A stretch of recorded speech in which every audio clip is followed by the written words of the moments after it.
Sim ou não isso? Muitos católicos dizem assim para mim: nossa, apóstolo, e ainda bem que a gente tem um padre Marcelo que ousou falar, dai glória a Deus, igreja, bate palmas para o Senhor. E mesmo assim, todo mundo sabe que para os bispos de São Paulo, o padre Marcelo é uma herege. A igreja católica em São Paulo não aceita. E ele só continua sendo padre porque ele tem lá milhões de seguidores, só por causa disso. Porque ele vende muito livro que vai para a paróquia dele e que acaba nos cofres do Vaticano no final, só por causa disso. No dia que ele não tiver mais ninguém seguindo ele, ele é crucificado na Praça da Sé de ponta cabeça ainda, e ainda corta o pescoço dele. Isso é verdade ou isso é mentira? Amém? Mas em qualquer lugar que você tem alguém falando de Deus, chega uma hora que o Espírito Santo de Deus começa uma reforma, começa realmente a alegrar aquele povo de tudo aquilo. Então, o que vocês têm que entender hoje é que com esse vale de sal que nós vamos passar daqui a pouco, Deus está dizendo que Ele quer o que com você? Ele quer te transformar, como Ele transformou Pedro, como Ele transformou aqueles apóstolos. Aqueles apóstolos foram de homens normais a grandes homens de Deus. Mas eu só consigo tomar a decisão de me tornar um homem de Deus e uma mulher de Deus se eu fizer a escolha. Perceba que Cristo não diz que Pedro será um apóstolo. Cristo diz: primeiro desce desse barco, que eu de ti farei pescador de homens. Então, se Pedro não desce do barco, não tinha como Cristo fazer. Então, se você não descer do muro espiritualmente falando hoje, não tem como Deus te curar, porque você está em cima do muro. De repente você quer estar aqui, mas você quer estar lá. E aí, como Deus é amor, o que Deus te diz? Vai para lá, eu não te quero aqui, obrigado. O mundo é que obriga as pessoas viciadas a estarem na droga, a estarem no alcoolismo, a estarem na depressão, que é uma coisa que eu comparo muito por eu ser terapeuta. Então eu tinha pedaços de depressão antes da igreja, e eu trabalhava menos do que eu trabalho hoje, eu me cansava menos do que eu me canso hoje, eu tinha menos problemas do que eu tenho hoje como apóstolo da igreja. Mas como apóstolo diante do mundo espiritual, tudo aquilo que era apenas carnal e que me atacava, não tem mais poder de me atacar, porque eu não estou mais carnal. Amém? Então vocês entenderam que eu fiz uma boa escolha? Fiz uma ótima escolha. Porque quando você está no mundo espiritual, a tua mente, ela começa a deixar a neurose e ela começa a ir para uma mente em paz, que foi a mente do Cristo. Porque olha só, todas as vezes que um ser humano se depara com a morte, ele se desespera. Verdade ou mentira isso? Cristo não.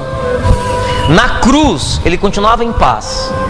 Na cruz ele dizia lá para o ladrão, né? Ele doutrinava o ladrão. Na cruz ele dizia: Pai, perdoa, eles não sabem o que fazem.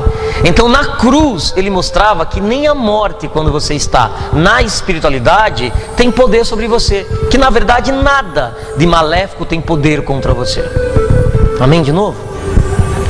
E aí olha que interessante, no primeiro encontro que nós tivemos, que foi em janeiro, nós falávamos de amar a si mesmo, tá correto? Cristo fez isso, os apóstolos fizeram isso. Primeiro, eles gostaram muito deles, porque quando você é sereno, e Cristo era muito sereno, não era muito sereno, não é? Ele era muito dócil, porque a força que vem de Deus, ela não está na guerra, ela está na doçura. É o que aconteceu em Guarulhos hoje lá de manhã. Então a entidade pegou a mulher e veio, e eu simplesmente doce, com a autoridade do Espírito Santo de Deus, eu falei: para, você está na casa de Deus, ô. Você não tem que ficar aqui manifestando na mulher, credo. Porque eu estava de saco cheio, vocês entenderam? Ele ficava se batendo na minha frente lá: para, não quero mais saber disso. Porque ou Deus tem autoridade sobre o mal, ou então tem alguma coisa errada. E eu falei para a entidade hoje: eu estou falando com você em nome de Jesus Cristo. Acabou. Falei para a entidade: não é contra mim que você está lutando, não, é contra Deus. Você é louco, vai brigar contra Deus agora? E a entidade ficou lá quietinha. Eu fiz toda a parte de doutrina contra a entidade lá e falei: agora você sai dela e acabou a história. Ela está liberta, acabou a história. Sim ou não isso? Eu vou ficar brigando com Satanás aqui em cima no altar hoje. Ele me joga na parede, eu jogo ele na parede, ele me joga na... Nossa, para, não tem lógica isso. É que algumas igrejas gostam de fazer isso exatamente para mostrar que tem algo sobrenatural na igreja. Verdade ou mentira isso? O sobrenatural que vem de Deus tem que ser algo sentido. Na verdade, nós sentimos o sobrenatural de Deus muito mais no silêncio do que na gritaria. Isso é verdade ou isso é mentira? Né? Às vezes você está orando alto e o próprio Deus te diz: para, cessa, aquieta teu espírito para que eu fale contigo. E aí Deus fala contigo no silêncio. Verdade ou mentira isso? Né? Bate aquela brisa em você e você fala, caraca, o que é isso que eu senti? E Deus te fala, eu. Não precisa ser na gritaria, não precisa ser. E até isso eu mudei, porque como palestrante eu gritava muito, lembra disso? Não? Né? Na Rádio Mundial eu gritava muito. Eu trabalhava com motivação, então eu achava que se eu gritasse, a pessoa de repente pararia para ouvir. Porque eu estava falando coisas de Deus, mas eu não tinha ainda de Deus a autoridade de falar em nome dele. Agora eu já tenho. Então quando vocês vêm aqui, vocês vêm para ouvir a Deus. Logo, eu não preciso gritar. Eu posso falar baixo. Verdade ou mentira isso? Porque se vocês não prestarem atenção no que Deus está dizendo, é porque vocês não querem. É um direito de vocês. Não vou ficar gritando para você parar e ouvir a Deus. Até porque nem Deus precisa disso. E aí no primeiro mês nós falávamos do amar a si mesmo. E vocês já sabem que o primeiro passo que um apóstolo diante de Cristo dá é gostar de si. É realmente valorizar a tua existência. Não deixem que por motivo nenhum você deixe de amar a vida. Não existe motivo nenhum, problema nenhum que faça com que você deixe de gostar do grande presente que Deus te deu. Amém? Não, apóstolo, é que eu posso de repente ser preso. E aí? Você chega lá na cadeia e se alguém perguntar como é que você está, você vai falar muito feliz. Porque agora preso ou presa, você vai ter mais tempo de orar. Olha a cara de vocês agora. O problema todo é que vocês determinam que felicidade só pode acontecer se você tiver aquilo. Não. Felicidade é tudo aquilo que você quer sentir como felicidade. Amém de novo? Amém de novo? Tanto é que Pedro aprende isso. Depois que Cristo volta para Deus e Pedro está lá numa reunião com os apóstolos e batem na porta, e eram os soldados romanos e prenderam Pedro a primeira vez, Pedro, numa grandeza, e lembra que ele tinha acabado de negar a Jesus Cristo, porque a mente de Pedro ainda era humana. E aí Pedro, ele acabou confiando na humanidade dele.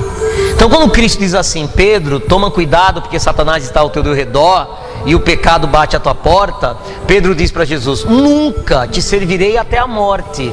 Aquilo não era a essência de Pedro falando, aquilo era a mente de Pedro. Lembra que a tua mente te engana. A tua mente diz assim, hoje eu estou cheio de fé, meia hora depois a fé está na cucuia.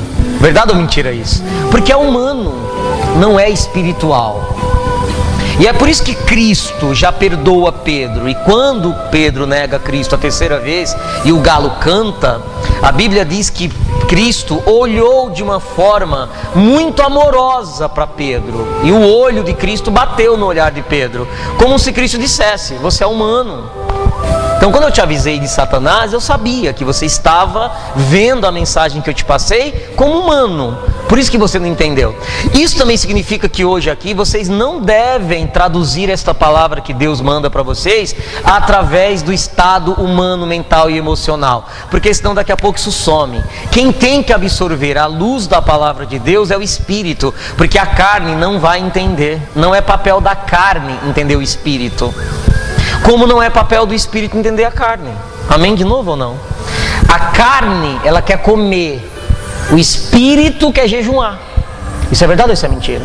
O Espírito quer meditar. O Espírito quer ficar no meio da natureza, vendo a lua, vendo o sol, vendo o mar. A carne quer dançar, quer beber, quer fumar, quer prazer. Isso é verdade ou isso é mentira?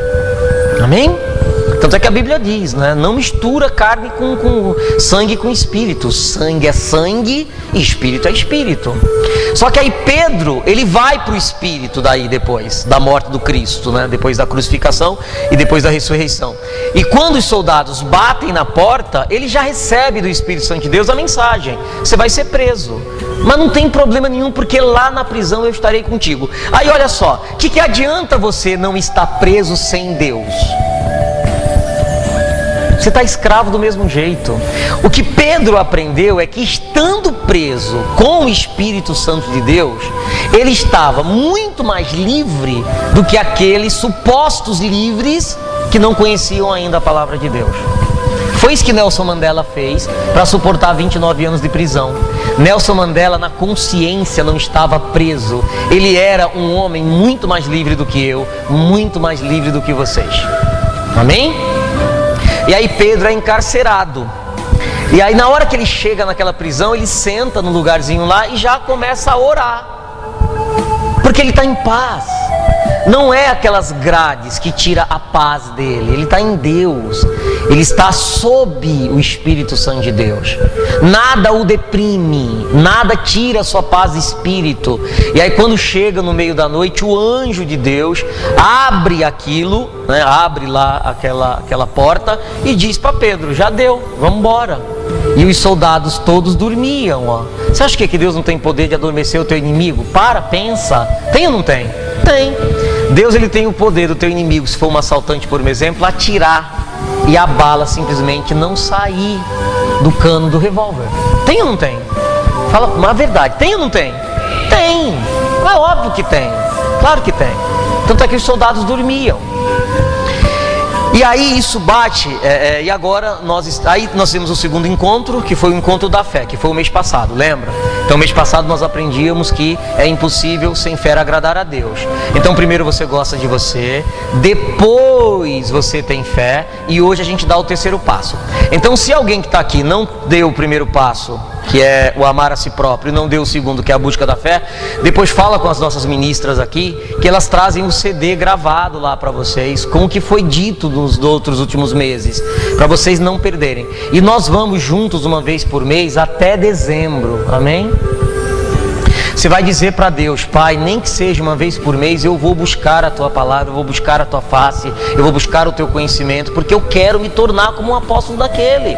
Eu quero ser como Pedro. Isso não é inveja não, sabia disso não? Tem a inveja boa e a inveja ruim. Tem a inveja ruim, que você não tem a capacidade de ser o que o outro é, e aí você quer destruir o outro, portanto você quer ser como o outro. E tem a inveja boa, que é quando você quer ser como o outro para também servir como o outro serviu. Então se todos vocês aqui se tornarem como Pedro foi e servirem a Deus na terra, isso é grandioso. É verdade ou mentira isso? Na verdade Deus vai querer que você seja melhor do que Pedro. Por isso que Cristo disse: se tu tiveres fé, coisas maiores do que a que eu fiz, tu poderás fazer. O próprio Cristo disse: você pode ser superior a mim, só que você tem que ter mais fé do que a que eu tive. Esse é o problema. Quem vai ter mais fé do que Cristo? Por isso que ele falou isso tranquilo.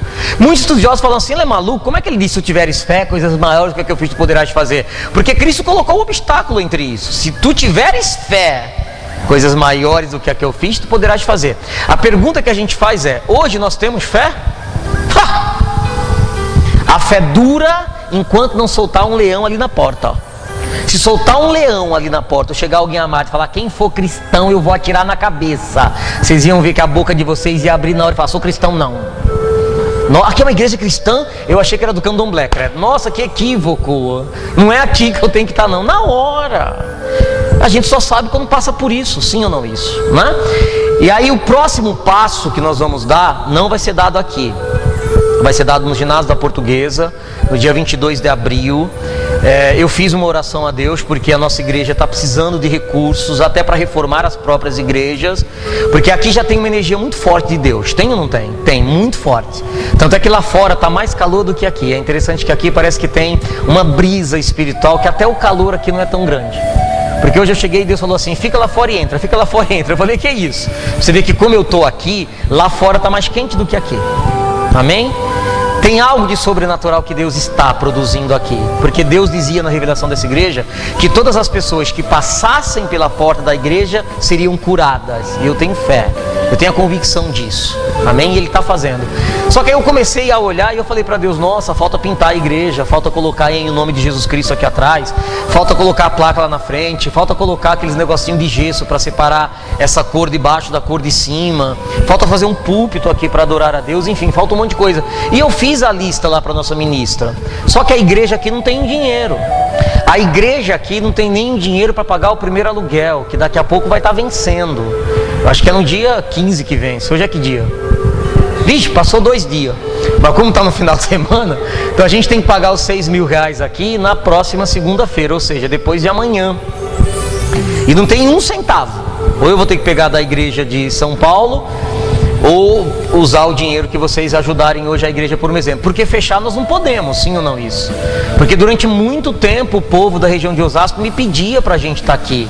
Porque é muito difícil ir para São Paulo, eu já morei aqui em Osasco. Amém? E eu ia para São Paulo de carro. Quando eu pegava trânsito, nossa, eu demorava 2 horas e meia. Se você pegar o trem aqui, tiver que fazer baldeação de metrô, descer no Parque Dom Pedro, pegar o fura-fila para chegar lá no Museu do Ipiranga, você vai demorar umas 2 horas e meia, 3 horas. Então isso quer dizer que você não consegue ir à noite lá no Ipiranga. Você só consegue final de semana. E aí, como você sabe que vai demorar 3 horas para chegar lá, você já vai ansioso. Você nem escuta direito as bênçãos de Deus lá, você fica olhando no relógio.